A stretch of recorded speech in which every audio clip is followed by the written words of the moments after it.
মধ্যে সপ্তাহে একদিন কি দুদিন আমরা মিটিং মিছিল করছি, কনভেনশন করছি, বিভিন্ন জেলায় জেলায় আমাদের ভাইয়েরা যাচ্ছে, গিয়ে বিভিন্ন জায়গায় বিভিন্ন যে সমস্ত ঘটনা, নারকীয় ঘটনা ঘটছে সেই ঘটনাগুলোর বিরুদ্ধে সোচ্চার হচ্ছে। হ্যাঁ, আমাদেরই একটি সহকর্মী বলবো আমি, দীপ্র আত্মহত্যা করেছে।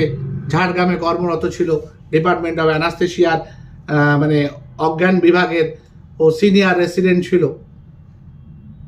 তো ও সুইসাইড করলো, যে কোনো কারণেই হোক সে আত্মহত্যা করেছে, এখনো পর্যন্ত আত্মহত্যা করেছে। মানে ওর আত্মহত্যাটা আমাদের অভয়ার মতো, যেটা শুরুতে আত্মহত্যা বলা হয়েছিল, পরে বোঝা গেল একটা নারকীয় হত্যা, তো সেই জিনিসটা হয়তো নয় এখনো পর্যন্ত যা খবর আছে। কারণ পোস্টমর্টেম খুব সঠিকভাবে সঠিক তত্ত্বাবধানে হয়েছে এবং এইভাবে তড়িঘড়ি করে একটা প্রশাসনিকভাবে জিনিসটা ধামাচাপা দেওয়ার চেষ্টা করা হয়নি।